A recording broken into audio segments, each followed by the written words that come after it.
What's going on, guys? Episode number 9 of the Sports Creative Showcase coming at you live, finally at the 9th episode, nearly a big number 10. But for today, we have a good friend of mine, Joshua Koester, coming into the show to talk about his experiences on how he went from high school basketball and shooting for free for a lot of his early career and developing his skills in order to shoot at the highest levels, where he is now a cinematographer for the NHL LLC program and the NFL LCC program. Not only is he incredibly talented creative, but he's developed his business in such an intelligent way, and he really reveals what it takes to actually not just get onto these big fields and courts and shooting all these major events, but also what it takes to grow this into a livable business in which you can make a living with. He talks about how he develops his Instagram content in order to share his work and get more work through social media, how Bronny James gave him one of his most viral clips ever, how he caught a football while he was filming a live NFL game, and also he is a storage saving guru and gives us his best tips on how to minimize the amount of footage you keep after a game. If you guys shoot 4K 120 footage, you know you're probably spending a lot of money on storage, and that was one of the best tips he gave, was how to really minimize the amount of stuff you're keeping after a game. So many gems in this episode, so I hope you guys enjoy my conversation with Joshua Koester. All right, welcome to episode number 9 of the Sports Creative Showcase. I am back here after a bit of a hiatus with a very special guest for episode 9. I still can't believe that personally. I've gotten to 9 episodes of this thing of talking about the sports creative stuff. But for today's episode, I have a very special guest, Joshua Koester, cinematographer for the Buffalo Bills. He works as an NFL LCC. He works as an NHL LSC. Sports creative from Buffalo, racking up the IG views with Bronny James hitting him up and, you know, using his videos, and a storage saving guru when it comes to just cutting the fat and deleting all the videos you don't need. I need to talk to you about that. But I'm very happy to have Joshua on the show today. Thank you for making some time to come out here and just talk and shop from you're in New York right now, you said? You from your New York apartment? Yeah, I'm in New York City right now, originally from Buffalo. But yeah, man, I appreciate you. I've been tapped into the shows, the pod, tapped into all the creative work you put out. Like, it's all amazing. So I'm just super glad to be on with you. Like, this is amazing. So I appreciate you.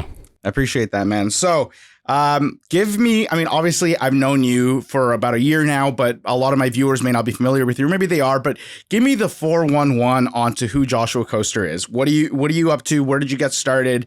What do you find yourself doing? Give me the quick, and the viewers, give us the quick 411 on who you are and what you're up to. Nah, I got you. So I grew up in Buffalo, New York. You from Toronto, right? Yeah. Yeah. So a lot of your, following actually might be a little familiar because it's super close. Yeah, that's true. It's only really like an hour and a half, 2 hours away, but right by Niagara Falls, Buffalo Bills. I've been a Buffalo Bills fan my whole life, but I grew up playing a lot of sports. So that's kind of originally where that like gravitation towards like video and sports came together for me. I didn't necessarily get into video until I was like out of high school maybe, but once I kind of found out I could mix those two fields together, I was like, hey, I'm not good enough to be playing at this level like college or pros, but there's still a ton of other jobs in those fields and at those levels that you can do. And I just found that video is one that I like really enjoyed to do in those fields. So I grew up just like loving sports all my life, had 2 older brothers. Our parents put us in like every single sport imaginable. We were playing like floor hockey at one point. It was crazy. And then, once I got out of high school, picked up the camera, and stuff started just coming together from there. High school shoots turned into college shoots, turned into pro-am shoots, turned into like high level AAU shoots, and then turned into like pro level shoots. So it was all like a bunch of dominoes that, one of them just hit the next one, and then the next one, and then it just kept going from there. No, that's awesome. And like you said, I think when you start off, it is a domino effect. You kind of like take each rung of the ladder and you take it one step at a time. Obviously, right now you're with the NHL as an LSC in Buffalo. You work with the Buffalo Bills. You do your own freelance stuff on the side. But one thing I do want to talk about right off the start is like, this is something I try to do every podcast, and everyone I talk to is like, how did you get your start? Like, how did you just start shooting sports? Like you mentioned, so you played it your whole life. Tell me the story of how you got your first camera and ended up at your first basketball game, football game, whatever it might be. No, I got you. So honestly, like, I have really bad memory. So I feel like the reason that I first picked up a camera is because I was just like, I don't never remember stuff. So I'm gonna just pick up this camera and, whatever I'm doing with my friends, we'll take some photos. And it's really just like for keepsake, because I can look back on it 10 years from now and be like, oh yeah, we did do this. Like, we ended up going to this. I think one of the earliest memories I have taking photos it was like during a World Cup, during a men's World Cup match, and they had it like, we have like our waterfront area, it's called Canal Side, and they just had it on like a huge projector. Like, you know, obviously it's a summer day, everybody is out watching the World Cup, and I just brought the camera out and like literally just recording random videos. Like none of them made sense, none of them looked good, but it's just like, it was just like for a memory, like a keepsake. And I could just remember like after we scored a goal, like everybody in the Canal Side was going crazy. And after that, I was just like, all right, I'll just keep compiling these videos for like memories. And then I was like, oh, well, you know, I'll just go record, you know, some of my friends' games, or, you know, go take photos at, like, we have the Gusmacker here. It's like a 3-on-3 tournament. So I was like, I'll go to a couple Gusmackers and take photos of my friends, you know, playing sports, so they could have that same keepsake.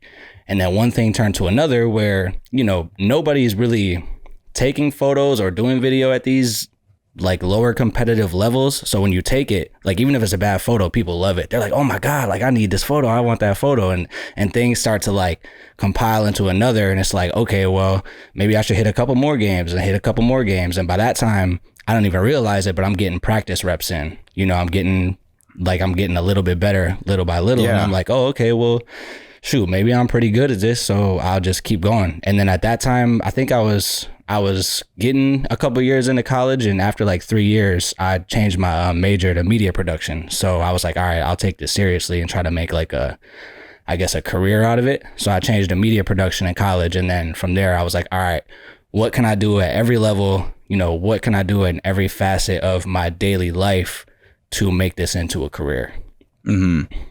No, I love that. And I actually, one thing I'm going to touch on there is I just released a YouTube video where I said like how to find a job in this line of work. Yeah. And the first thing I said is like, start locally in your community. And like you personified that, just telling that, like you found a tournament that people were doing in your area in Buffalo. Yeah. And you took advantage of it. And like you said, when teams don't get a lot of coverage, they love it, and they'll not just keep calling you back for work, but also recommend you out to other people. So it's like, it's just that kind of like you mentioned, domino effect of everything kind of coming down all at once. I gotta ask, what was your first camera? Because I feel like everyone's got the same one or similar thought. What was your first camera? Like, I think it was like a Canon zoom shoot, Canon LP zoom. It was like you hit the little button on the camera and the lens like pops out. I remember I went to a Drake concert, because he comes to Buffalo all the time. So I think it was Nothing Was the Same concert, and we were like in the 300s, and I thought it was so cool that I could zoom all the way in with this little like electronic lens, and it was like I was in the front, you know what I'm saying? Like the whole frame was just like him, and I was like, no, This is crazy. I'm like, this camera is crazy. And I think after that, for school, I ended up getting a Nikon D7000, I think, and that was like my first I don't know, like DSLR, if you want to, first DSLR. And then I had that while I was shooting college stuff. You know, that's, you know, you could only afford so much. And then as I progressed and took it more seriously and started getting more business, I eventually got, you know, into Sony cameras. But yeah, like the first year that I was like really trying to attend a bunch of games, at first I was thinking, because in our area, like, Buffalo doesn't have a lot of kids that are like going Division I and going, you know, to play big colleges and stuff like that. So I kind of felt like, okay, well, where is the media in all of this? And I didn't really understand why Buffalo as a whole didn't really have too much like video coverage.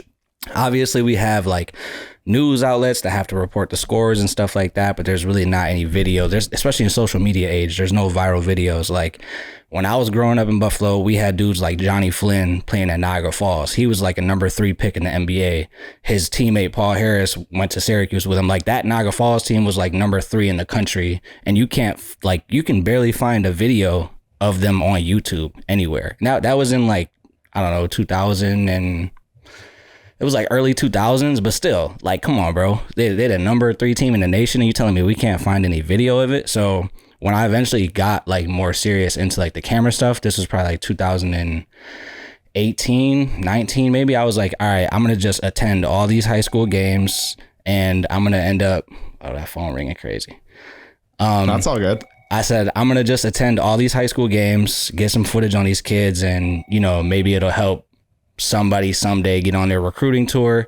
So like I went to like 40 high school basketball games in like, I don't know, 15 high school football games on my own time. Like, you know, nobody like hired me out. I just attended all these games, made simple recaps of all the players, and like, I'm not going to say stuff blew up, but that's kind of where stuff gained even more traction. It started getting some traction. Yeah, it gained even more traction. It's like, and it got the eyes of the colleges that ended up like not hiring me full time, but like it got the eyes of the colleges that I ended up working at, whether it was like a Division I or a JUCO, like just those high school games and having those things shared around. Because, you know, like I said, those athletes love that stuff so much that even if it's not the greatest, they're going to share it. So it ended up, you know, just knocking into another one and getting eyes in front of those colleges and getting a little bit of traction in the neighborhood, in the area, like in Buffalo. If you were like a high school athlete, you kind of knew, you know, if I was at the game and if I was filming it. So yeah. Yeah. And I feel like, especially like in a smaller city like Buffalo, it like here in Toronto, like you go to a pro-am or you go to like, you know, we had Canada, but like a U23 tournament just a few weeks ago. There's like fucking 10, 20 different camera people all getting the same thing. I'm sure in a city like Buffalo, not as big, especially not in the creative scene, is as, you know, you stand out. So like when all these athletes are posting your shots, other coaches and people are like, who the hell is this guy? Because we've never seen anything like him before. And obviously that lets you like gain that traction and people are starting to get to know who you are. Like I'm assuming at a lot of these games, you were one of very few video people, if anything, right? No, for sure. And now it's funny because like if I go back now, not that the baseline is super crowded, but like you can go to a random high school game and there will probably be at least one or two, you know, people with a camera. If you go to a more notable high school game, like a private school big matchup, you might see like 6 or 7 cameras on the baseline and they're all young kids. You know, they're all high schoolers trying to get into the same field that I'm in. You know what I mean? Like that's kind of what you see now. You see it evolving. And I'm glad that I could like play a part in that. But yeah, the first year I went out, there was photographers for sure. There was photographers at these games, but not really video. Like people weren't doing video at these high school games. So it was cool to kind of like trailblaze that path. Yeah. And I think also like I'm going to call it like our generation of content creators in the sports world, like we're kind of anyone who started in that 2017 to 2019 time frame are the kind of people who started doing this thing, because now everyone is doing it. Like people understand it's a viable form, but it is, like you said, I really relate to that because when I was shooting, I started doing it in college here at Ryerson. When I started doing their stuff, like I was one of the only people doing video at the start, like me and 2 other guys. Yeah. But now it's like you go there and there's like 7 or 8 different like video people. So it's really interesting to see how it's changed from where we started to where it is now. Shifting gears here, obviously you mentioned that like your high school work allowed you to obviously build your portfolio and have a body of work to then take into the college scene. Can you tell me a little bit about what that experience was like? Because I feel like a lot of young creatives, like not a lot of just people in our industry start in the college area shooting their teams and stuff. So what was that experience like for you? What was the school? What did you end up doing? You mentioned you worked part-time. Tell me a little bit about that. Yeah, I mean, so like when you're not actively a student, so I didn't really necessarily go out to shoot these games until after I had graduated college. And even when I was in college, I wasn't like staying on campus. You know, I was at a local school, so I was leaving school, going to a part-time job, and then, you know, whatever happens after work, you do your homework, you live your life, regular person. But at that time, those colleges, at least, you know, the Division I ones that I feel like would make a bigger difference on my resume, if you wanted to work with them, you kind of had to have something under your belt. Like they wanted 2 years experience, you know, or some random amount of experience shooting with a team. And I didn't necessarily have any of that. So I was like, all right, well, I need a portfolio. I need a reel. So that's when I started going to all these high school games and going to all these, you know, like lower level college games to really stack stuff up. But even before that, something that I did do at a college while I was in college is I did 22 film for the University at Buffalo. So UB is our only D1 program in Buffalo. They, at least the time I was there, crazy enough, they produced like a ton of NFL players. It was like 2012 to 2017. There's probably still 7 active players in the NFL now from like that range, which is, you know, not very common for UB. But I did 22 film, which means I'm in the nosebleeds. I have the camera.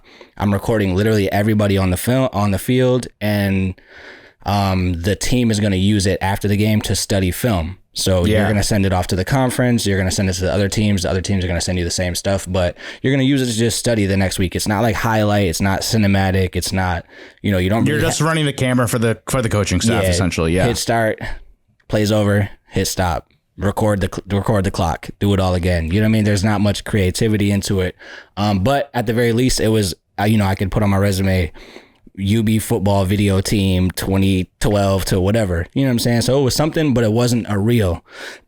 So to bring that back together, you know, if I wanted to apply for a full-time position with like UB, I couldn't do it because I didn't have a reel. You know, what was I going to do? Show them 22 film? Like, why would they hire me? So that's when I started attending all these high school football games and attending all these basketball games. And one of the people at UB, funny enough, I would like cut together the football players' highlight tapes, and they would get, you know, footage from the actual media department, which, you know, was probably frowned upon since, you know, it's like their footage.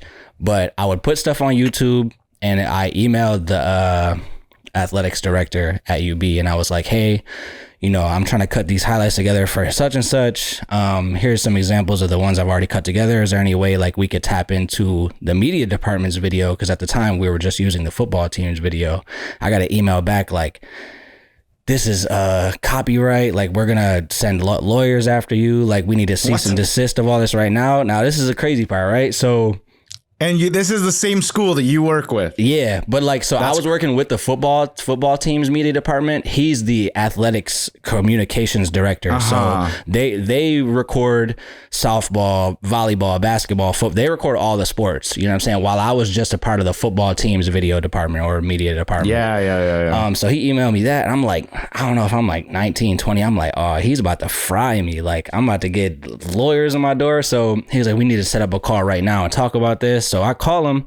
He's like, hey, Josh, how would you like to work for the media department? So he was just screwing me the whole time. I'm like, all right, bro. Like, he had me tight. He had me pissed. So they ended up bringing me on part-time just to like fill extra edits because they only had a 3-person team, a real small team. Not that it's not a huge college, but like they did cover a lot of sports. So there was stuff that they needed me to edit.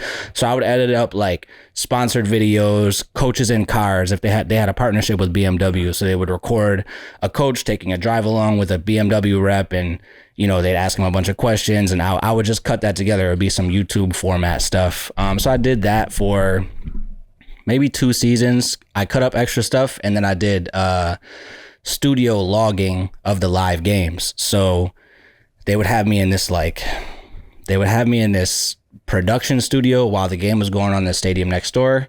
I would hit start before the play, stop after the play. We would have, you know, that master, it was TV broadcast, but we would have that master, I don't even know what you would want to call it, like timeline of every play. And then I would just cut together the highlights to make it easier for the main editor to edit the next day. You know what I'm saying? So again, this was another job that I had with no, you know, reel to show for it, no cinematic shots that I shot. I was just cutting stuff together to prepare it for the actual employee to cut together the next day.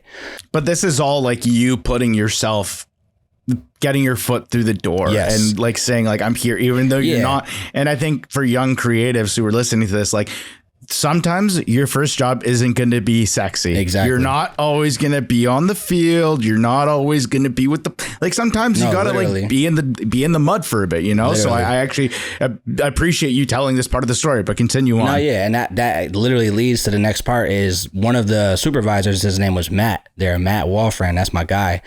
I think after like a year, after like the COVID year, no, right before the COVID year started, I told Matt, I was like, yo, like this is cool, like being in the studio and having, you know, this on my resume, but like I want to film. I want to get out there and shoot something. Like, can you give me a pass to shoot? And he was like, we're kind of tough on the budget. You know, Matt is my guy though, so he always looks out for me. He was like, we're tough on the budget, but you know, we're not bringing on extra videographers. And I was just like, you don't even need to pay me. Just get me a pass. And he was like, oh yeah, hell yeah, I'll do that. Like, he was basically like, I'll get you anywhere I can get you. He was like, I fully understand. You want to build your resume, you want to build your reel, and you want to level up. So for sure, I'll get you a pass. So the COVID year for basketball, there was like nobody in the stands and the videographers had to be like 10 rows up. But I shot almost every UB men's game that year and almost every women's game that year. And I shot the football games, full media pass, full access to where I could be because of COVID, but full media pass. And I didn't get paid for any of it, but I built my reel off of that. And that's what got me, noticed by the people who run the TBT, the Blue Collar U team. They hired me for that. And it's also what just helped me, get to that next spot. So if I didn't speak up for myself and tell Matt, like, hey, this is cool, but it's not getting me to where I want to be, because I don't want to be a studio production person. I want to be on the field. I want to be filming. You know what I mean? I want to be behind the camera. Yeah. So if I didn't speak up for myself and realize, like, hey, having a resume is cool, but it also has to relate to what you want to do, then I would have still been in that studio for the next 2 seasons. And I would have never had anything to show for my own reel. And if I wouldn't have had somebody in my corner like that, that would have, that was just understanding. And he was like, yeah, I want you to level up too. Like, you crushed the job we put in front of you, but I want you to level up too. So here's a pass, go crazy. So it's like a mix between, having those people that will help you level up, and then just realizing, like, hey, this is cool, but I gotta get on to the next step. So I did that for like 2 years for free, and I just built my resume or built my portfolio, built my reel. And that ended up, just becoming a ton of other jobs. No, that's awesome. There's like so many things that like I have talked about, not just on like my channels and stuff, but like to people. It's like, number one, like I love the fact that you spoke up and said what you wanted to do. Like I think a lot of people, especially when you're young and starting off, you're kind of like, you're taking whatever you want, and that's cool, but you need to eventually speak up and be like, hey, like this is what I actually want to do. Yeah. Is there any way to make it happen? And the other thing that I really personally relate to, and I think I want to make an emphasis for anyone listening, it's like sometimes you got to be in the mud, and sometimes you're going to be where you want, but you're not going to make a lot of money or any money at all. Like when I started at TMU shooting our athletic department, like I emailed them and said, hey, I'm a student. I want to help out. They're like, we can't pay you, but we can give you access. And sometimes access is all you need. So it's like really great to hear that you also have had that experience, like getting the access and building your resume and your portfolio.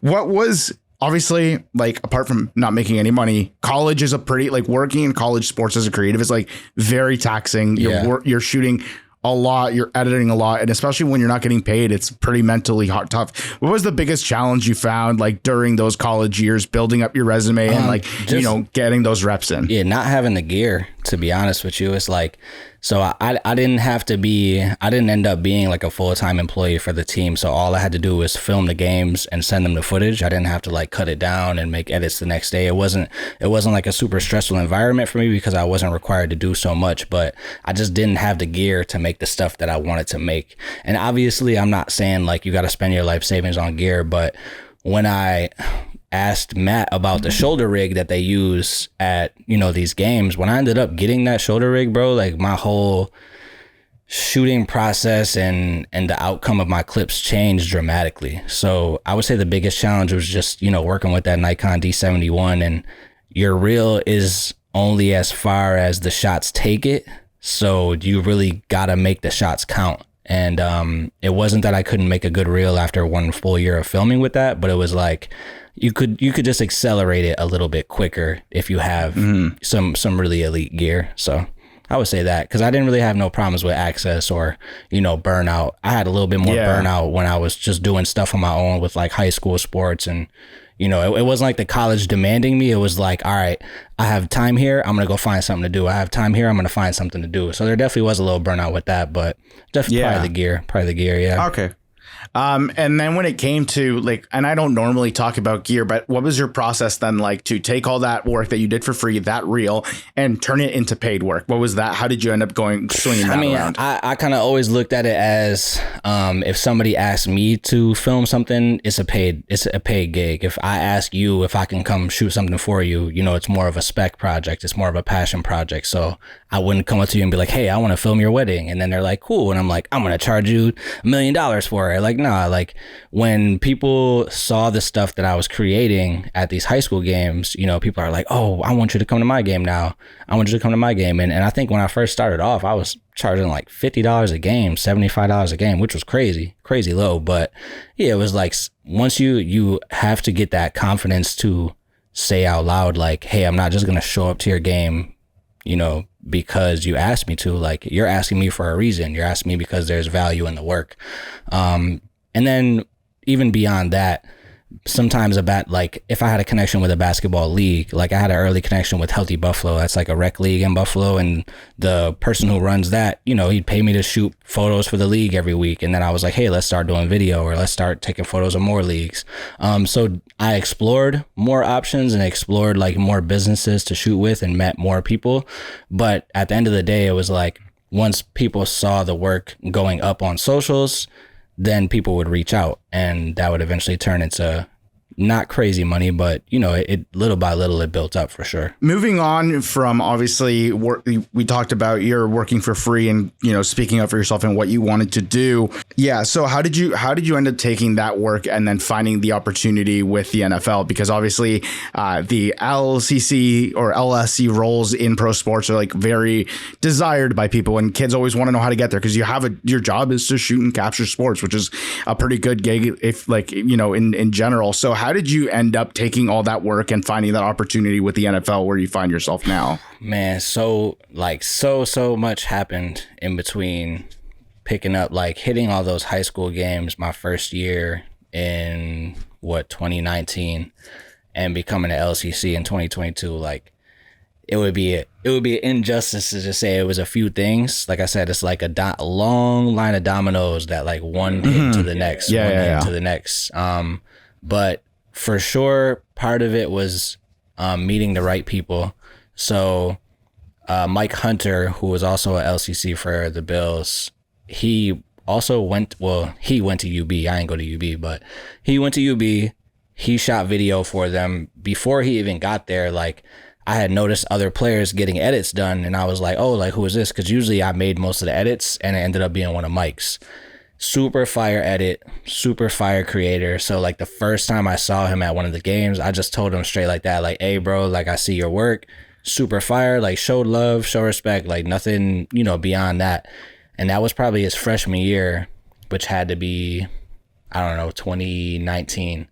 And then he ended up getting that LCC job, and I would just tap in with him here and there and be like, hey, if there's ever an opening, let me know so I could apply for it. So while I was waiting for that opening, because I seen the program maybe 2 years before I got in it. And, I would message the Instagram and be like, hey, is there any openings for this? No response, nothing like that, which I'm sure millions or thousands, whatever, a lot of people do anyways. And then I think last year in the summer, I just happened to be following a bunch of other people in that program, which was super important too. And I just saw one of the guys post on his story like, hey, we're looking for creators in these markets, and Buffalo was one of them. So between meeting Mike and seeing that post, I just hit so many sporting events, created so much content on the sporting events. You just kept grinding. Upgraded all the gear that I had, like just kept making stuff ready, made a portfolio, made a reel, a 1.5-minute reel, ended up doing some big AAU work, and some stuff at Alabama too. And man, I just saw the dude put up that post. I applied, and I'm sure 100% that Mike probably told them like, hey, there's a guy in Buffalo. He's pretty good. Hopefully that's what he said. He's pretty good. Check him out. That's probably what got me an interview. But once I got to the interview, I crushed it. Like I knew exactly what they were looking for live content wise, because I just had finished doing it with the battle with like the AAU programs. And the work that I had spoke for itself. So between that interview and the reel that I showed them, I just crushed the interview. So it was kind of like, I feel like they had no choice but to be like, yeah, we'll bring you on as one of the LCCs. And then the LSC with the NHL, you just hit me up randomly. I was like, shoot, all right. I still don't know who referred me to this day. I still don't know who it was to this day. But it was Gondola. We found you. I'm pretty sure. Or no, was it Gondola? I'm pretty sure it was Gondola, and I hit you up because I was helping find like creatives for those roles. It was that or some, I can't remember, but I'm pretty sure, like 99% sure it was Gondola in that sense. But it's just funny that, it's funny how things sometimes it's two different things, right? Number one, you worked your tail off, like shooting all these different events, and then getting that opportunity that you kind of was found when they said they were hiring someone. And then with the NHL, it was just kind of like, oh, someone popped in and like, hey, we're hiring you. You have really, really talented dude. Right. So it's just funny how opportunities come in and out in this like industry. It's not really literally, bro, like freelancing the last 2 years, that's how it's been. Like I just finished a camp for the WNBA and the WNBPA, which is the Players Association, and the MBPA in New York. And it was just this guy, Dan Gladstone, who I met in Atlanta while I was shooting for the Throne. And I literally had a 20-second conversation with him at the end of the tournament. I was at the tournament for a week in Atlanta, and I just, someone at the tournament who was like, who hired us just told us like, yeah, that's Dan from the PA, and he was really a big fan of everybody's stuff. So I just came up to him at the end and I was like, hey, I appreciate you like letting us come out here, and because they sponsored the event. I was like, I appreciate you being a part of the event, and I'm glad that you liked all the content. And he was like, yeah, man, I loved all the stuff. Like, we want to get you on for a camp in New York. And I ended up doing a camp, and it was like a big part of the business for this year. You know what I'm saying? So stuff like that, like when you're freelancing with video work, like stuff pops up like that all the time. Like I don't have retainer customers. I don't have, I have people who I work with a lot, but it's not like, it's not like a W4. It's not like where I'm getting the same check every week. Like it's just all these people who have heard of me one way or another, and they're like, hey, we love your work. Like, let's bring you on for stuff. There's a lot that goes into that relationship building. Which is I'm assuming a lot of that has to do with you posting your work and sharing your work online, right? Social media and Instagram. And that's something like I like to stress a lot to people. It's just like share your work. Like no one's going to know what you're up to. No one's going to know your capabilities if you don't share your work. Do you have like a specific strategy or plan when it comes to sharing your stuff? Or is it just like, fuck it, let's just see what happens. I'll throw it at the wall and see what sticks. Yeah, kind of thrown at the wall. I like to try to stay and create like what I like. Even though it doesn't perform super well. And then like the stuff that takes me like 2 minutes will go crazy. Just like, for example, I just did like a Josh Allen and Steph Diggs video when all that controversy came out with Diggs talking about, everybody thinks Diggs gonna leave. So it's like a voice quote. Josh is like, Steph's my guy.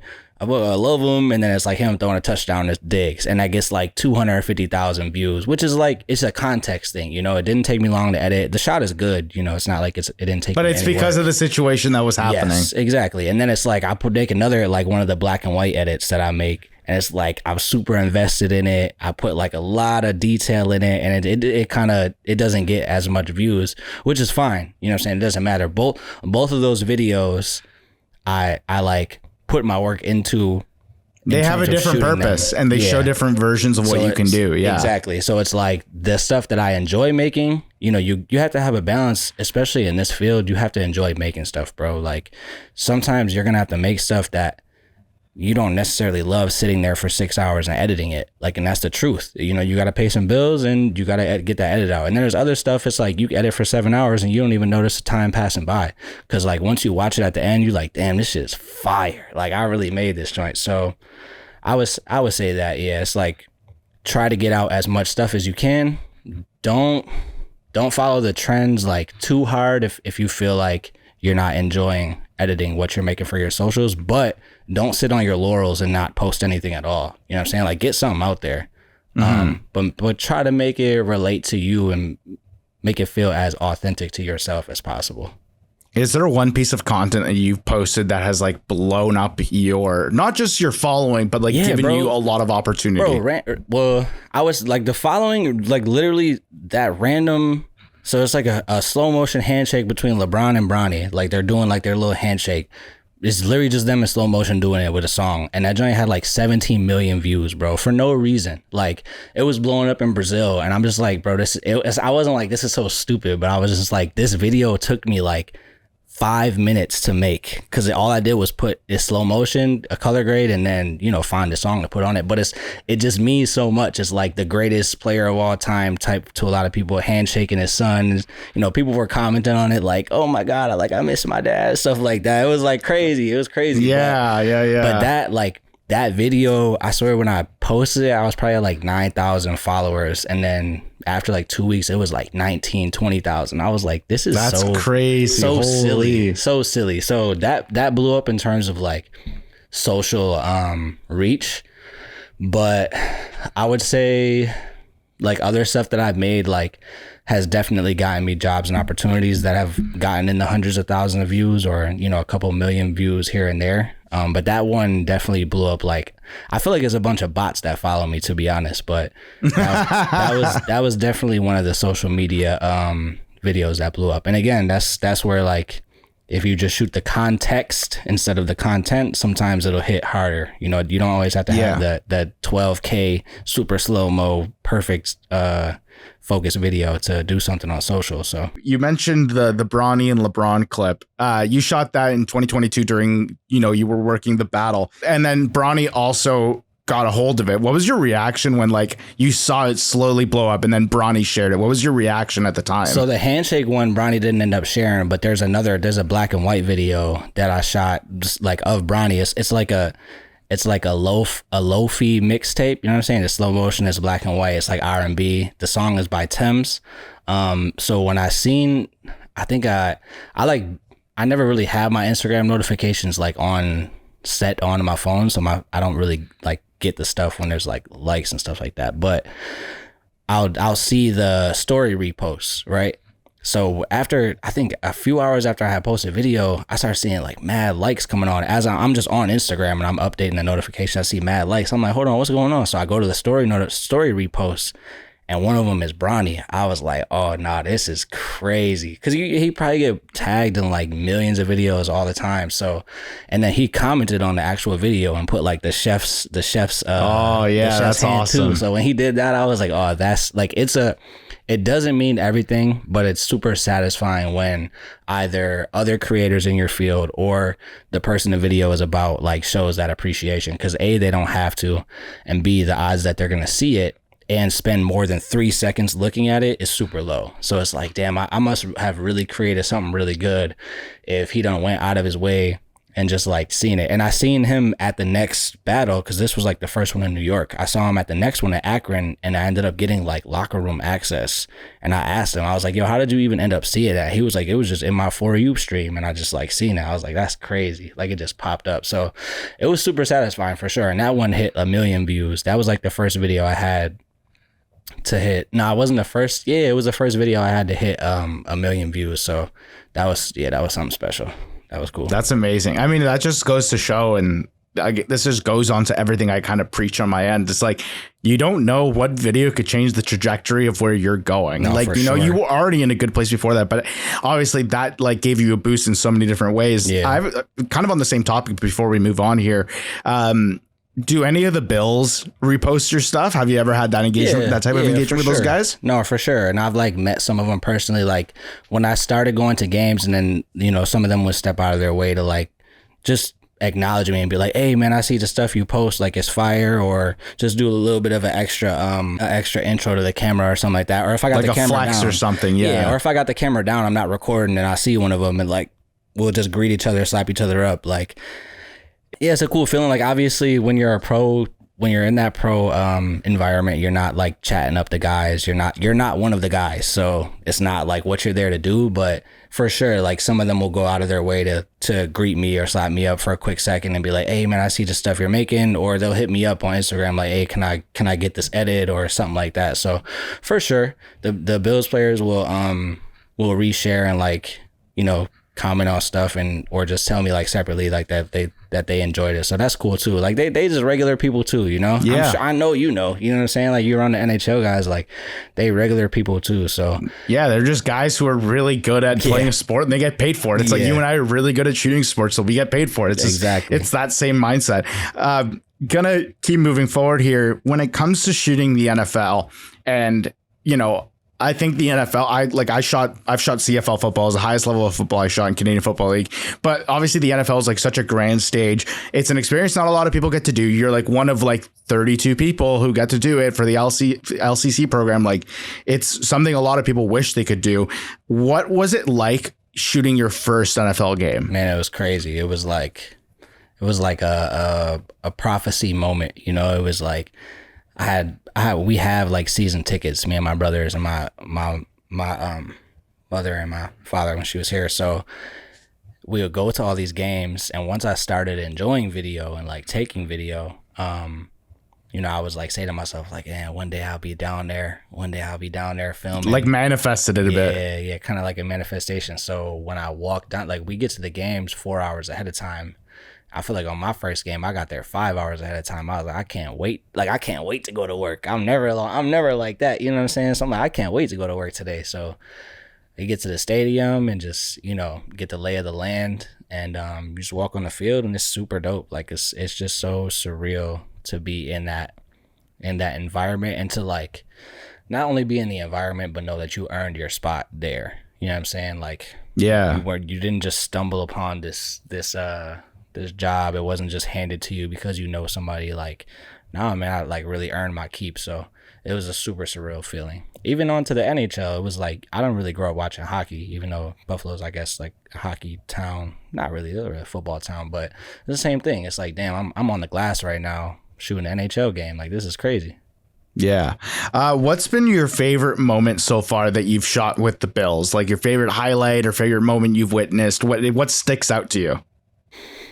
Man, favorite moment for the Bills. I really love the tunnel runs, like the tunnel intros, like players running out of the tunnel with their name called. I think my favorite one is probably the one of Diggs, because like he turns and screams like right at the camera. I would say probably between those, and then specific highlights, that's tough, because I just went through all these highlights too, because I posted like the top 10 offensive defensive shots, but sometimes it's like that off the field shot that's like a lot cooler than that touchdown or that highlight. There's definitely, it's like them on the bench interacting with each other, or them with like their families or whatnot, stuff like that. Yeah, like after the game, and they're just like on some like I don't know, some humanity stuff. There's a human element added to it. Or even before the game, they're like super locked in. Like there's the snowfall and Ed Oliver. Like that one Joe Burrow clip that I shot that like blew up and reached every corner of the earth. It's not like Was it the one where he throws the ball and spins around? Yeah. That was it, right? Yeah. So like when people ask me what I do for the NFL, that's from now on, that's like the first clip that I pull up, because I'd be like, all right, you probably saw this clip, so like it's a lot easier for me to explain it to you if I show you this. That's not like my proudest highlight, because it's like he's just throwing the ball, but in terms of like reach and how far it got, that's one of the highlights that definitely comes to mind, because it's like, damn, that joint like really blew up crazy. And I caught a football on the sidelines too. That was cool too. That was cool. Oh, really? I didn't. I think I saw you share that. You caught it, kind of was coming on your way, right? It was in a TV broadcast, bro. When it happened, right? I'm gonna ask you the typical sports question. What did you see in that moment? The ball's coming toward you. What happened? Bro, I ain't hear a thing. It went silent. I said, as soon as I seen the ball throw, like, because, when you're looking through the camera, you can kind of tell the trajectory of things. So as soon as I seen it thrown, I was like, oh, this is overthrown. Like, this is coming right to me. So I said, oh, this is a time to catch this joint. So, and it's funny because we were recording like on a cell phone and a camera at the same time. So on the cell phone, all you hear is me saying, heads up, heads up, heads up. And then whap, just like snag that joint. And then when I caught it, I turned to the crowd and held it up like, yeah, because it was a one hand catch. I was like, yeah, you seen that. So after it happened, I go back to like the media room to like all the other LCCs, because there's 4 of us. I'm like, yo, none of y'all saw that? Like none of y'all saw me catch that ball on the side? They're like, dude, what are you talking about? So that, I'm thinking for the rest of my life, I got to tell this story on like how I caught the ball on the sideline. With no proof, no eyewitnesses. Nobody's ever going to believe me ever, right? And then at halftime, one of my boys, LC, he's like, yo, bro, you're on NFL, like you're on NFL's Instagram. And it blew, like, bro, I got mad DMs, like everybody going crazy. I was like, yes, I don't have to prove You get your nobody. moment in the spotlight. You got to own that, That was super. And I'm glad that the moment came with a catch and not me getting ran over by a player, because that's usually how it happens. Like the player dives into you and the camera person gets like knocked on their butt. Like that's usually that claim to fame moment. It came on a catch. Yeah. So I was glad that happened. That was cool. That was cool too. But just being in the environment overall is like, you try to take in the whole experience and not just like singular moments. Just try to like really take in the entire experience. That's crazy highlight. So I love it. Great job. One more question on the NFL. We're going to move on to the next topic. What's the gear you use? I feel like I always talk to people, and I'm not a gearhead. Gear like aficionado. I love gear, but I don't like but I think it's good for people to know what someone at your level uses. For sure. Because I would ask people that too. So it's like, it's good to know. Last year I used a Sony A7S III. I just bought a Sony FX3, but I was using the A7S III. I had it on a Tilta shoulder mount.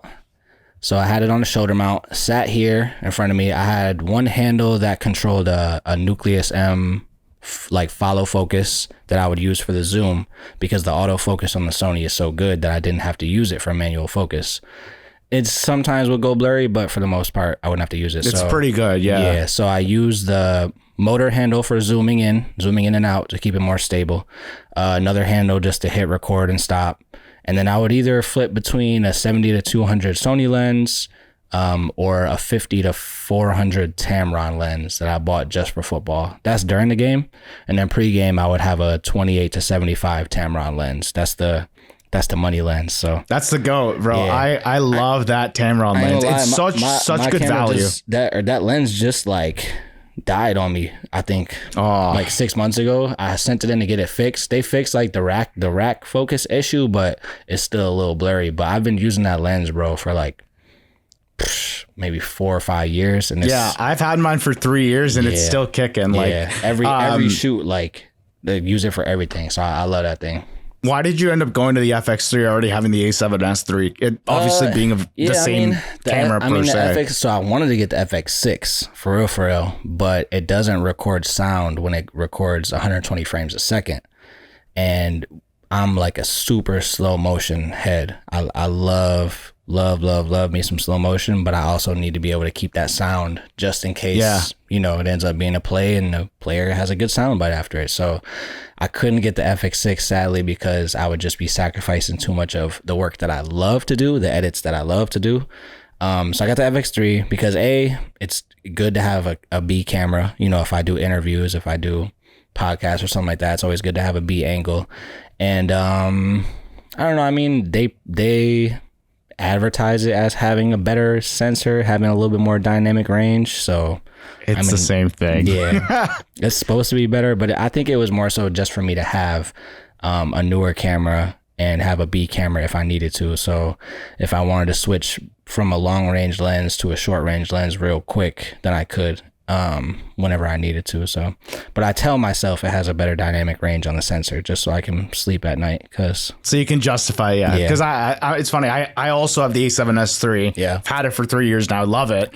And now part of me is like, oh, I want another camera. I'm looking at like FX3, FX30, like what is that new one? The ZEV1, which is like this in a mini form. Like there's so many similar, but I actually want to say the one thing that I really like that you mentioned is that, or the one thing I notice here, and this goes into the whole trap of does gear matter, but you said no to a better camera in the FX6 because it doesn't justify your creative means. Exactly. So is obviously that's important to you. You need the gear you have to work for you. Even though the FX6 is a better camera than the FX3, you decided to not go with it because it didn't affect your creative choice. And I really like that, because I feel like a lot of people, especially kids coming in, think you need, immediately think FX6, that's what you need, but it doesn't always work that way, right? No, especially in your scenario just now. For sure. No, 100%. And it really hurt to not get the FX6 because I've been wanting it for I've been thinking about the red Komodo and the FX6 for like years now, bro. Just because like the color on it is so good. That ND filter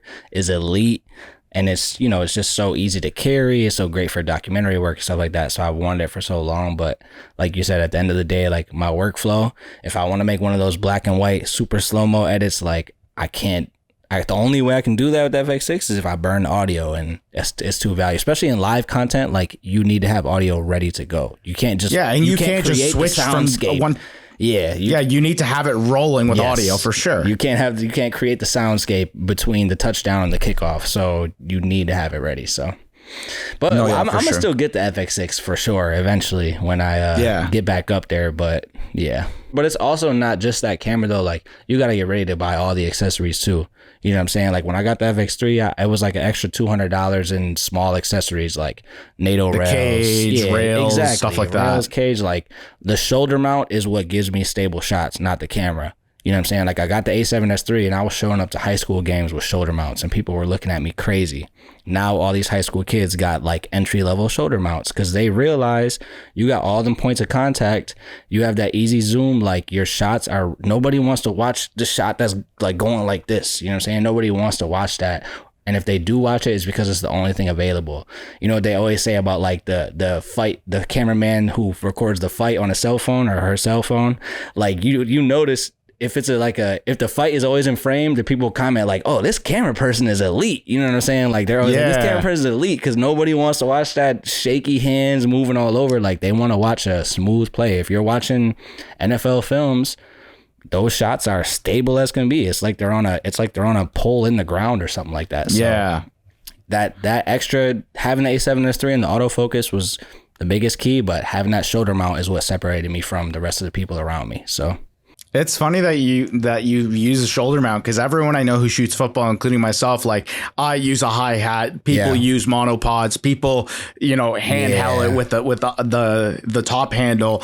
You're the first person I know who uses a shoulder mount, and like it works, right? I'm not chirping it, but it's super interesting. I had the hi hat for like one football game, and I was just like, I can't do this. Now I will say, I have recently been looking into the hi-hat with the square bottom, because like the hi-hat I had like the 3 legs. So when I had to quickly move 20 yards, put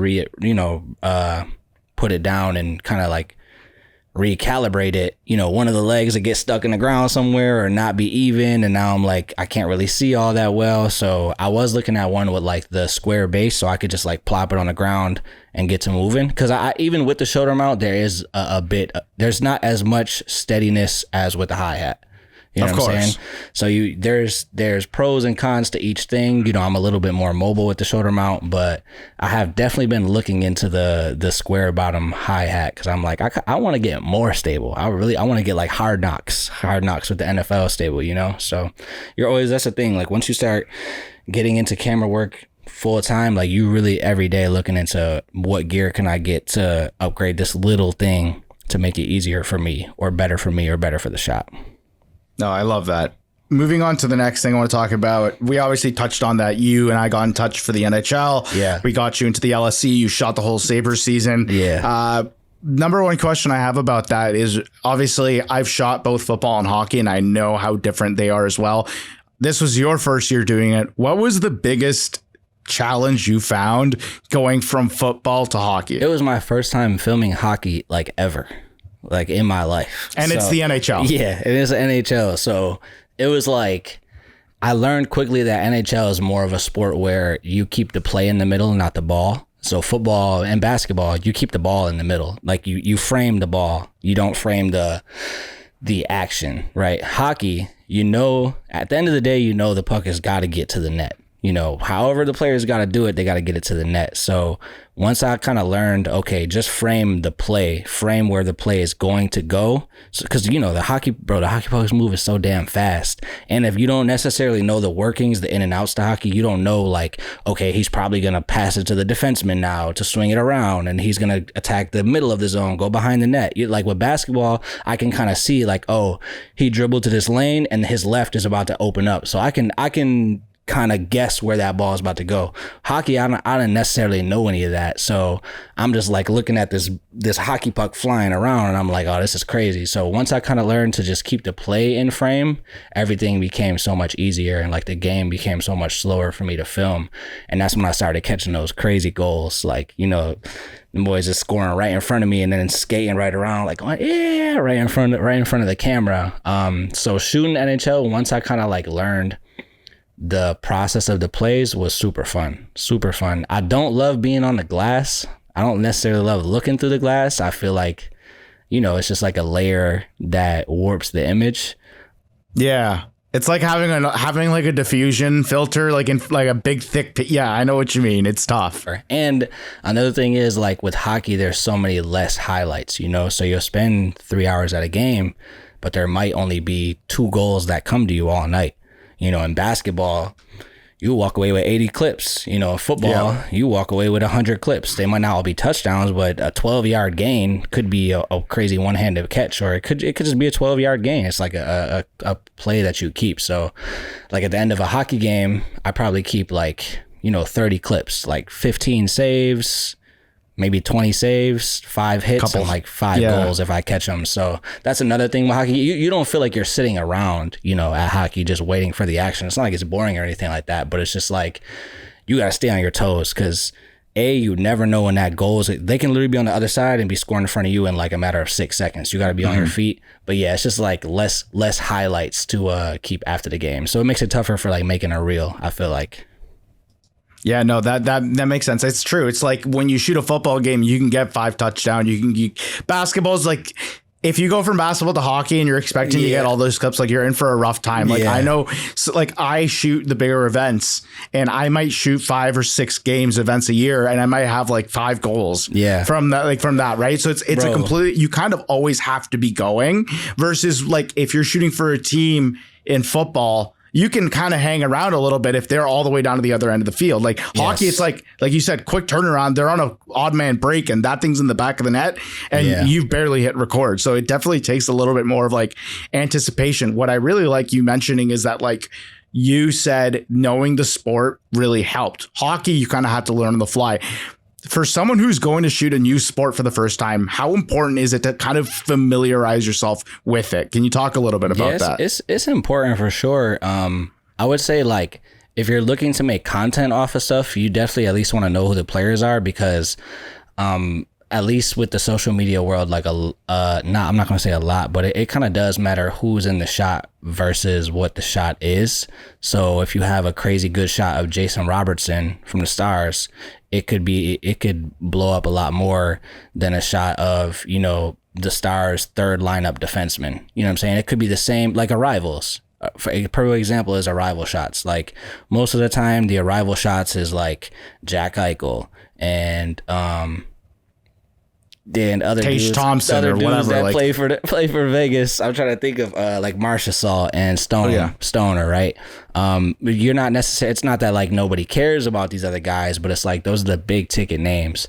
So the guys who got clicks. Yes. So for the Bills, it's Josh Allen. Like I could post a pic of Josh Allen, like literally just blinking and it'll blow up. But people are, oh my God, Josh Allen. Oh my God, Josh Allen. Like this is my quarterback. He's my future. You know what I'm saying? So it's good to familiarize yourself with the players that you're filming if you're looking to create content that will have a little more context to it, because you want to get those guys or those girls that get more pop to their name. But then also like just knowing the sport, because you got to think, especially at that level, like there are 15 cameras at the NHL game.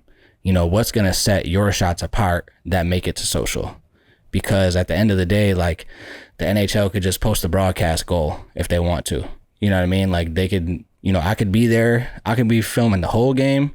I could be in the right corner for every goal. But if I don't familiarize myself with where the puck is going and I don't get that shot, like they're just going to use the broadcast goal. They're just going to use the goal that they catch from TV. So it's like, when you're working in that environment, you want to have your stuff posted. Like you're not just there just to be there. You know, you want to have your videos posted. You want to like go on Twitter, on NHL's Twitter, and see like, your video go and popping like, off. That's my stuff right there. So like, if you want to get that shot, you got to know not too much. You got to know a little bit about like where the puck is going, where the ball is going. So yeah, and then there's that off-field stuff to familiarize your stuff with, like how players throw pucks into the crowd before the game. Usually, like I didn't know they did that until I was like at the warm-ups, which is that's like a social media must have, like because it's like for the kids and the families and stuff. You know what stuff. I'm saying? Same thing with football. When Diggs is playing catch with this random kid, like that is a must have because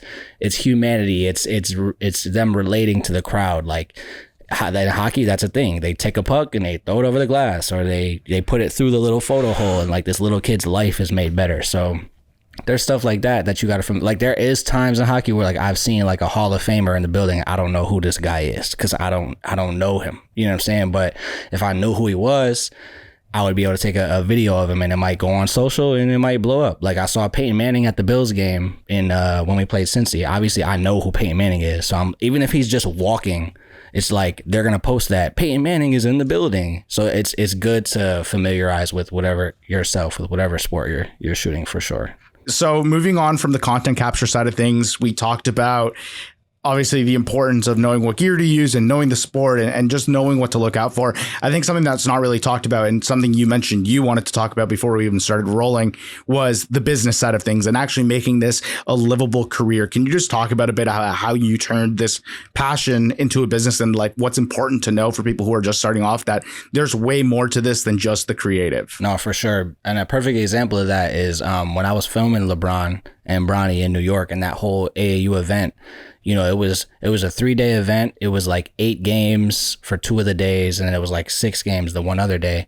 And that same weekend that I shot that, I came home that weekend and I was doing Uber because, you know, I had to get some money for the weekend. So it was a super great opportunity for me to shoot, and that's how I looked at it. You know, I flew myself out to New York. I knew people who lived in New York, so I just stayed with them. The pay for the event wasn't really that great. They ended up canceling the last day of the event, so we didn't even get paid for like the last day because like the gym conditions were, the floor was like too wet or something like that.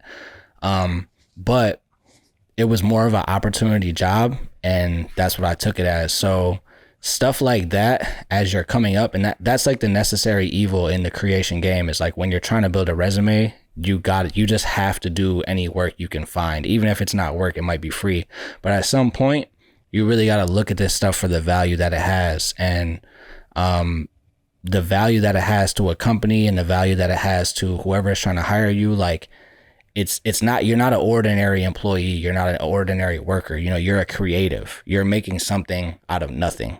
So this something that you're making out of nothing that's going to a business is going to help that business multiply. So even though we're so used to hourly rates, we're so used to just like what people usually spend on something, I'm in the process of learning it right now. Like you really have to learn and study what your work can become. So if I do a package of content for a gym, how many people can this gym get to come and subscribe to their fitness package with this video?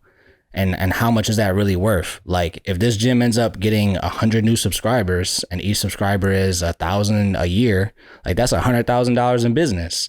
So for me to be out there, you know, I'm charging $500 for a shoot. Like I'm looking crazy for that. You know what I mean? And I've never really loved having the conversation of like money with people because it's just awkward in the first place. But also at the same time, like as a creative, you spend so much time trying to find out how to be more creative, how to do this new effect, how to apply this LUT, how to email this, you know, this team, what gear you need to find. But there's really not a lot of stuff out there telling you how to do your daily rates, how to do value-based pricing for video, how to package retainer fees for clients and stuff like that. And at the end of the day, creative burnout is a real thing, and you don't want to run into that. You know what I'm saying? So you want to do these jobs and you want to value them appropriately, so you're not just like grinding your bones into the ground. Like when I think about how I'm going, when I'm 60, I don't want to be running around with a shoulder mount. You know what I'm saying? When I'm 50, I don't want to be running around with a shoulder mount. I want to be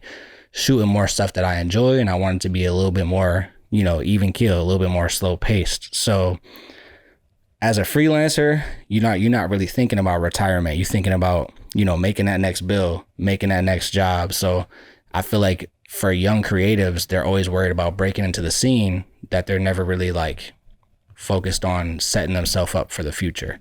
And at the end of the day, like working for these pro leagues is super, super cool, like super enjoyable, super amazing. But at the same time, if I have a behind the scenes job or a behind the scenes gig that I have that makes up 50% of my income for the year and nobody knows about it on social and it's not for a pro league, like that's just, if not more valuable. You know what I'm saying? Because especially when you're paying rent and you're living by yourself, like if one gig can pay your rent, like that's huge. Yes, 1,000,000%.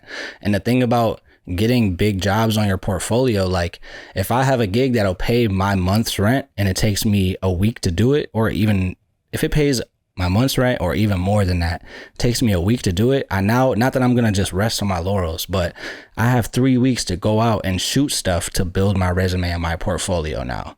One of the issues in Buffalo was that we don't really have too many big pro-ams. We don't really have too many big events that are coming to town. I had to go to Akron to shoot Bronny and LeBron. I had to go to New York to shoot Bronny and LeBron. I had to go to Alabama to film the SEC, like Alabama versus Kentucky. Versus Kentucky. You know what I'm saying? So if I have my business straight and I know about licensing and stuff like that, and these big checks come in, I can afford myself the space to go out to these big events. I could go to an EYBL event, try to get a media pass, film an EYBL weekend, make some connections there, and that turns into more jobs. You know what I'm saying? But if you don't have the money to buy yourself that time, you're just going to be grinding out at whatever job you're at each day. You're just going to be picking up all these smaller jobs. Now, I'm not saying like we need to get out there and charge millions of dollars. Like, nah, like, but at the same time, like, try to learn as much as you're YouTubing how to do this random effect, YouTube licensing photos, YouTube value-based pricing. That's what I'm doing right now. Like, I'm back in YouTube University, just not even trying to like up the prices, but just trying to make them to where they should be at. You know what I'm saying? So I feel like if you're a young creator, just as much as you're learning about your gear and your effects and your technique, you have to learn about the business. Because at the end of the day, if you're a freelancer, you're a business. If you're not fully employed by whatever you want, you are a business, and that profit and loss sheet is real.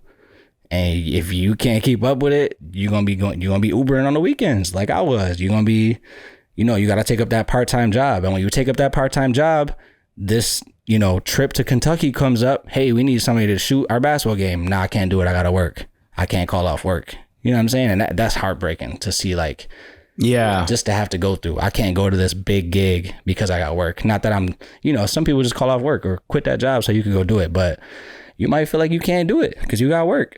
And those missed. No, that's awesome. Having the availability to do stuff and just turn stuff down. Like last week I did the doc with Micah Hyde, or 2 weeks ago in San Diego. If I had a 9 to 5, I couldn't do that. I wouldn't be able to. Time is money. Yeah, I wouldn't be able to be like, yeah, I'm just gonna go to San Diego and shoot this doc with Micah on my own time. On my, like, for a whole couple of days in San Diego on my own time, I'm just gonna do that. No, because I gotta go to work. So it's, once you learn about the business, it really, it frees you up. And I mean, shoot, I think video is a profitable career. You don't gotta be, you don't gotta be, whatever the saying is, you don't have to be making a super low amount. Like you can make a good amount on video and still do something you love. No, and, dude, he's got another one. And exposure and whatever. Don't let nobody pay you with no exposure. Whatever, however they want to say it. You know what I'm saying? Like, I've had plenty of organizations, people. I got more followers than you. Like, me posting your stuff is gonna mean a lot for you. Like, nah, bro. Don't fall into that cycle. You know what I'm saying? Know when to go for the opportunity jobs and the non-opportunity jobs.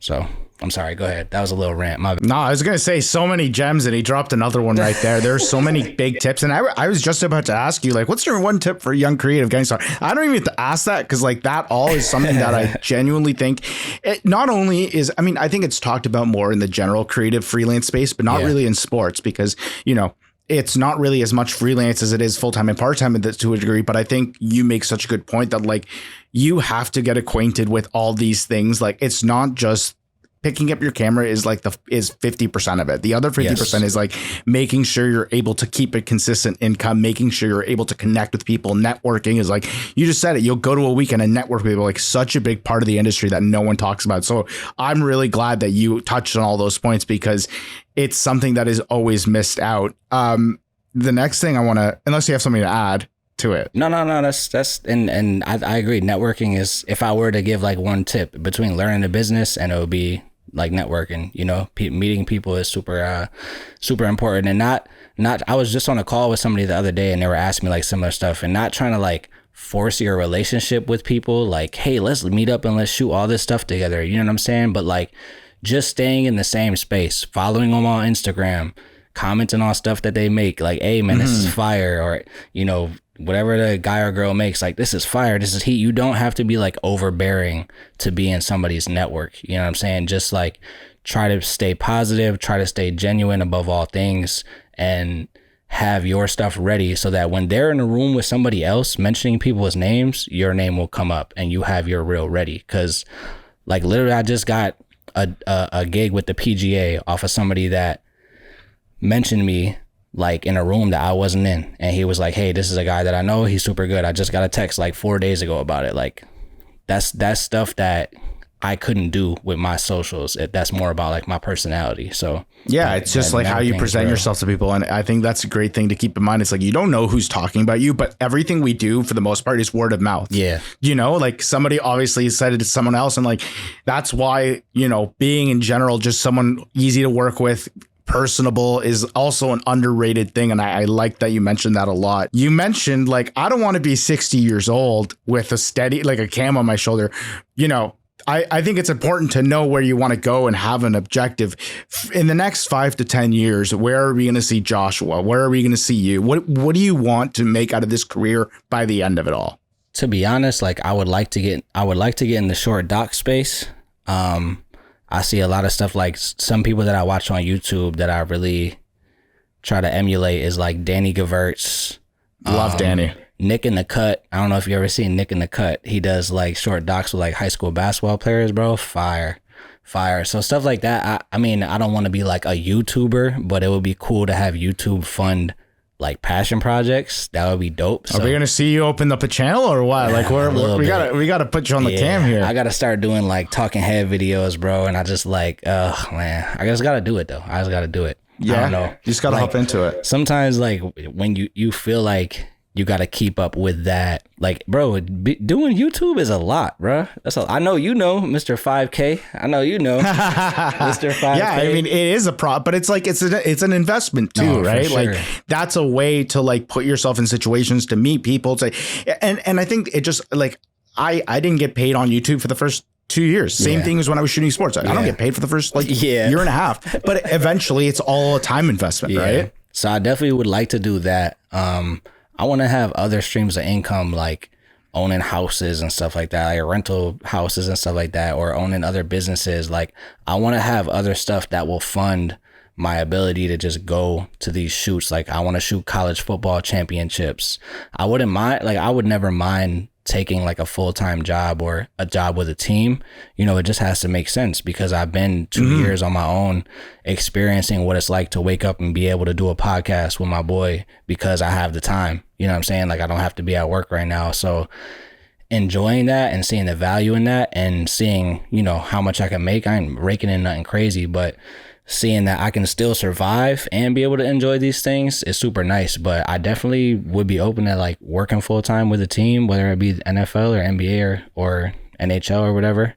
But if not that, then literally I just want to continue bouncing around and filming at these big events, filming at these big, huge games, and then also getting a little bit into that short doc side, maybe on a little YouTube.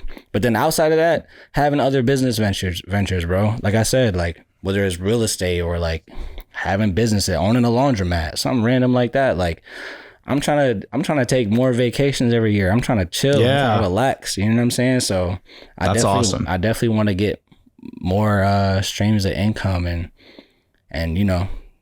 And again, for anyone listening who's like young and sort of like, trust me, this stuff comes down the line. But like, again, you need to start thinking of this stuff down the line because at some point you don't want to you want to do more than what you're doing now. Like you want to keep pushing towards the next thing. Like I really relate on the short film stuff, like down the line, I want to do more documentary work. Like that's 100% something that's down my lane. And it's just making the time for that and having all those additional revenue streams helps so much with like allowing you to take that time to make that work. Yeah. And that's like one of the things I guess I would say like I would want to change is I just wish I started earlier, you know, because I'm like 28. Don't we all though? Like, you know? Yeah, you're always going to feel like that. And I don't want people to feel like it's too late to start and stuff like that, or, you know, it's too late to get in whatever you want to get into.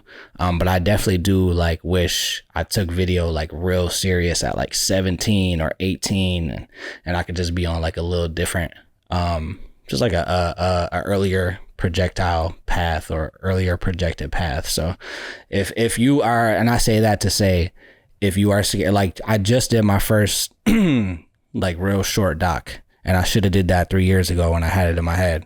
Like I used to do little like podcast interview type shows where I would sit down with an athlete and ask them about their journey, but that's different from like a doc. You know what I'm saying? It's different. Yeah. So I wish I would have started 3 years ago, but that didn't stop me from doing it 2 weeks ago.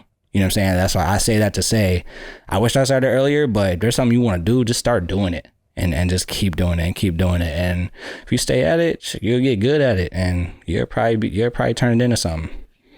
No, yeah, for sure. I think that's a great way of looking about like the longevity of having a career, and not like, especially if you're young, like make sure you're taking it seriously, but it's also never too late to start and getting into this line of work. I really do think that's a really key piece of advice that you just gave.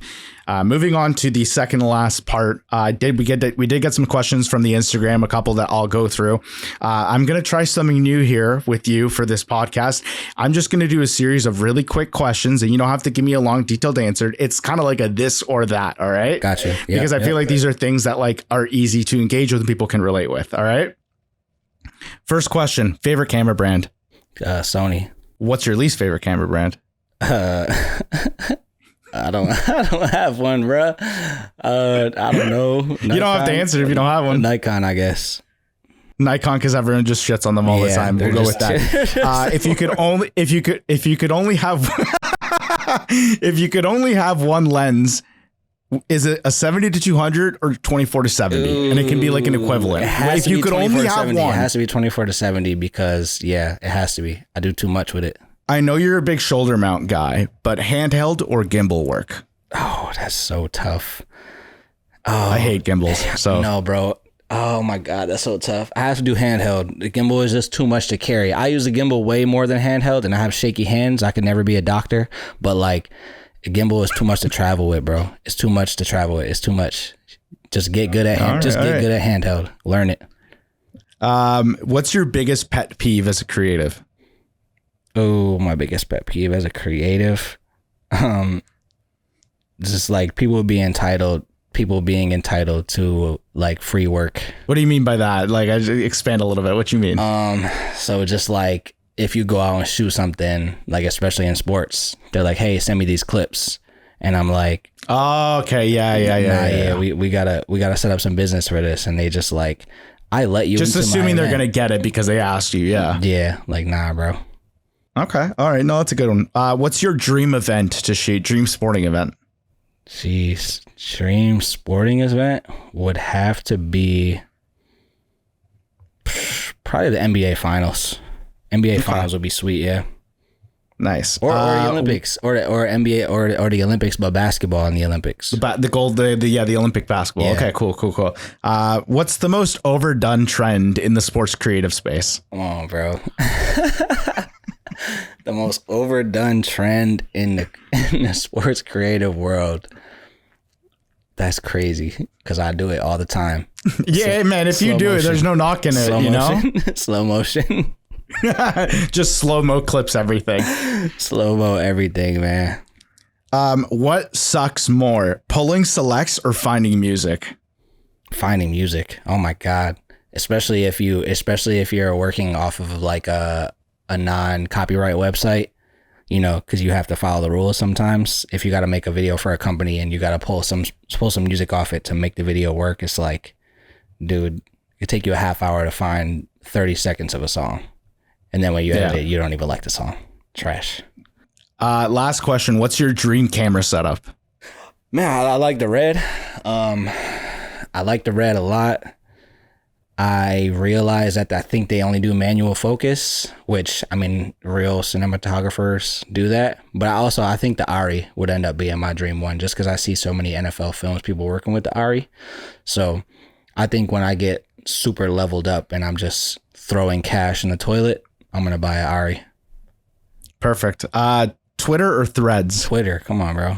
Twitter, TikTok or Instagram Twitter for your work? Instagram. I mean, TikTok don't got as much music available. So I'll post a video that I made on Instagram, bro.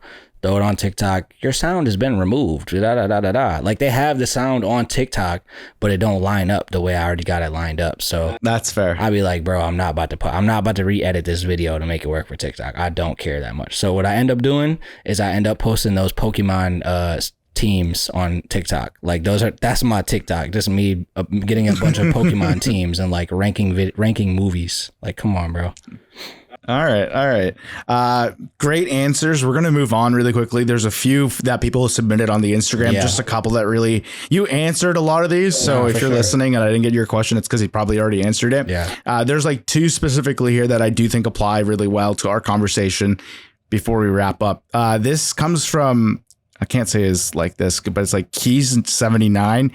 He asks, how do you prepare yourself / your gear for the crazy Buffalo weather? Because bro, I know y'all get some nasty winters down there. Yeah, last season wasn't bad. I was blessed. We had one rainy game and maybe one real snowy game. It's tough because with the shoulder mount, you have a lot of stuff. Like there's not a rain cover that covers all that stuff. You know what I mean? And with the Tamron lens, the barrel extends. So that snow, when you extend the barrel, can fall right onto that part of the lens and get it a little messed up. So I have a rain cover that'll cover the camera body. I kind of like rubber band it to the end of the lens if the Velcro won't stick it tough enough. And then I just like pray. I just pray, to be honest. Like, you don't prepare, you just pray, bro. Like and it's good to have because like I have the handles too that aren't going to be covered, and one of them uses like batteries and stuff, so it has electrical components. I might throw like a shirt on top of that hand, or just like a towel or something like that. Like I try to take notes of when it's those snowy games. I take notes of what the NFL films people are doing. They have the vets, they have the guys towels, who've been around, the people who have, but they have like 3 assistants with them, so it's a little easier. But they have like towels that cover the cameras when the play's not going. They have, specific coverage made for the camera. So I try to take notes of that and be like, all right, I need to buy one of those. But if I'm caught off guard, I'll just grab the hoodie that I brought and use that to cover my hand so the water doesn't get all in the handle. So dressing is not an issue. I've been in Buffalo my whole life, so wearing enough layers is fine. But yeah, getting coverage over all the camera stuff. I have like the think tank cover that's made for my camera, but I just pray that it covers all the other stuff and it don't get too bad. So. Okay, great. No, I love that. I know myself, like I've shot a few snowy games. I've shot a few rainy games. So I know the struggle. The next question here from Funktastic Productions asks, have you ever found that your work peaked and because of that, you found yourself in a creative rut? I wouldn't say peaked, but like those like black and white videos that I make, sometimes I feel like the timeline has had enough of them. But then like 5 minutes later, I'd be like, it don't really matter because it's what I want to make. You know what I mean? So when I see stuff blow up, like stupid videos, like I swear, stupid videos, like Stefan Diggs walking. Like I literally exported a video one time and I named it Stefan Diggs walking. This is dumb. I think I saw that on your story. Posted on Instagram, 500,000 views. Like, all right, bro. So at the end of the day, like I know people want the trendy, like, they just want that motivational quote stuff, which is cool. I do make it sometimes, but if I don't have the energy and I don't like have the drive or like the inspiration to make it, like, no. And if I'd rather cut up Steph highlights in black and white to a sad song, then I'm going to do that instead, because at the end of the day, I enjoy doing that. And when I watch it after I export it, I say to myself, damn, this shit's fire. So that's all that matters. I'll make the context, I'll feed the timeline here and there, but I'm more about making stuff that I also enjoy. So, but creative ruts get real, but they'll come and go. But seeing your work as peaking, nah. You always have room to grow, so you'll never peak. Yeah, I think it's like I always say, like, you're always the student, never the teacher. Always. Like you always have to keep learning. And like, bro, I was watching YouTube yesterday. I'm watching your video yesterday. How to get a job in sports. I already got a job in sports, and I'm watching the video. Like, come on now. Yeah, I think that's the thing. If you feel like you're in a rut or you feel like you're peaking, like just remind yourself, like there's so much else. Like, especially if you're new here, and I find this with a lot of young creatives, you make one video, you blow up, and you think like, oh, I've made it. Like, no, there's so much. It's just like an athlete, more. bro. You throw 30 touchdowns one year. You throw 3 touchdowns in one game. The next game you throw 0 and 2 interceptions, you're trash. Does he really got it? Like, nah, bro, you gotta keep coming back. It's a long play, man. And there's nothing wrong with like using not the same edits, but like using the same stuff. Like I use, bro, for the last year, I've used the same little film burn transition on like 90% of my highlight videos. If it ain't broke, don't fix it, bro. It ain't broke. It takes up 0.5 seconds of the video, like just throw and it looks nice. Yes, exactly. As long as you're not doing that every single fucking cut, then we're fine. Because exactly. then there's those people who post this video and every single cut is a filmer, and I'm like, stop. Exactly. Sprinkle 1 or 2 or 3 of them in there, and then a hard cut here and there is nice. I can appreciate a hard cut. You know what I'm saying? For sure. No, for sure, bro. All right, that brings us to the end of the podcast. Josh, thank you so much, man, for making the time for letting us chop it up and talk about what you got going on and giving your advice. I appreciate it, man. No, for sure. But hey, tell these people to empty their trash bins, trim their clips, go through it, save yourself a hard drive. We didn't talk about, okay, give me really quick here. What's your process to like chopping up your clips and like storing, like making more storage? For context, every time I see on Josh's story, he posts himself dumping old clips that he doesn't need. He's so good at organizing. Give us the quick little details there. So working in live content, you have to be able to find stuff super fast. And then when you make a reel at the end of the year, you want to be able to find stuff that you shot earlier in the year. So after a sporting event, I log, it's called logging, all my footage, right? So 2 weekends ago, I think July, whatever, I shot a tournament in Rochester, had a total of 600 clips, maybe 650 clips from like, I don't know, 7 games. They're all in 4K. They're all 120 frames a second, right? So this chunky files, man. Chunky. So I think I started off with like 360 gigabytes of data. And my hard drive is only 4 tetrabytes, whatever it is. It's 4 TB. So I can only do so many of those tournaments, right? So when I go through all the footage, I rename all of them by the date first, and then whatever the event is. So it's like the year. So it's like 23/07/21, like July 7th or July 21st. And then it'll say Rochester Keepers. And then from there, they all have like, they all renamed that. Go through each clip. If it's a bucket, I really rename it, Demarius dunk, top play. Demarius layup. It's not a top play, so I'll leave it at there. If it's a missed shot, because I'm starting to stop in between each clip. If it's a missed shot, I don't rename it. When I get down to those at the end of the 600 clips, I ended up deleting 360 clips of missed layups, missed 3-pointers, turnovers. That's awesome. Bad angles at clips.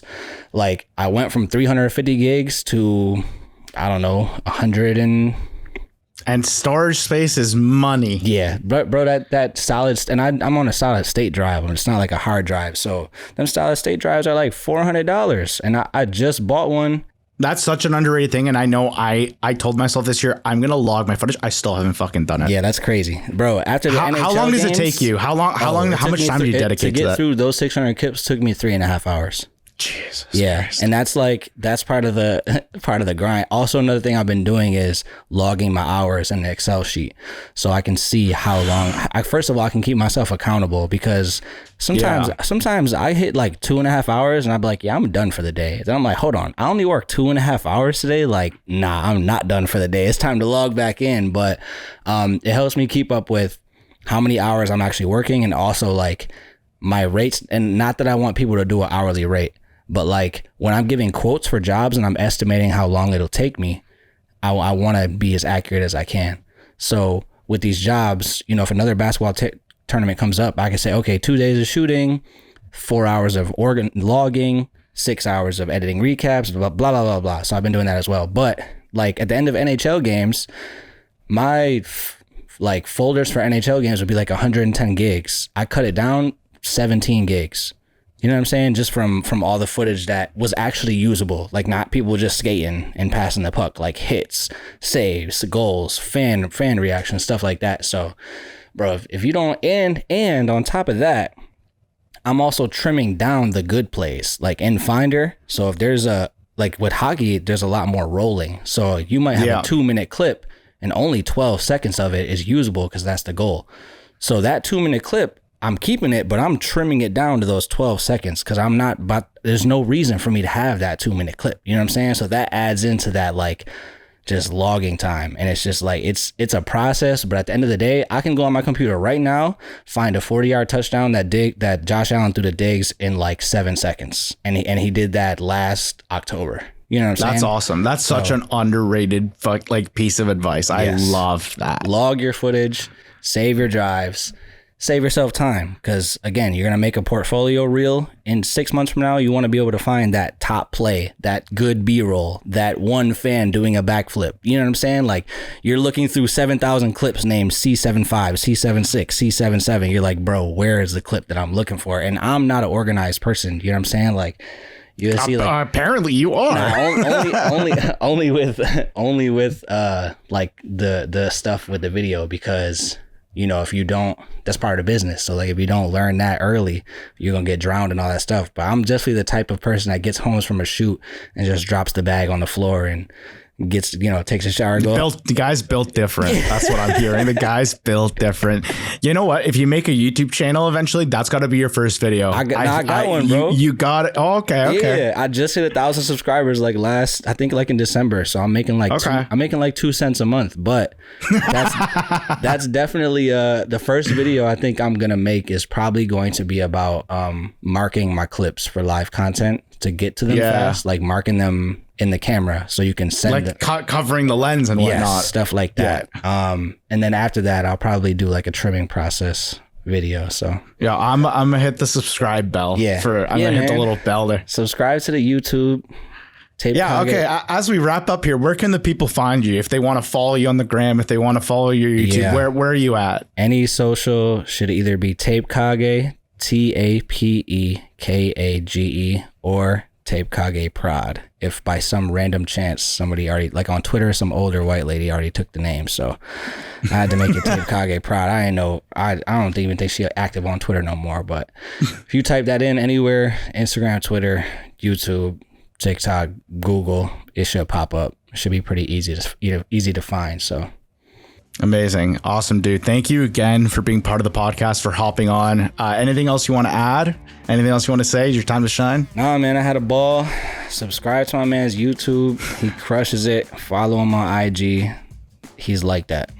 Follow him. All right, I appreciate that, man. Thanks so much for being on the podcast, and I'll talk soon. All right, Brody. Holler at you.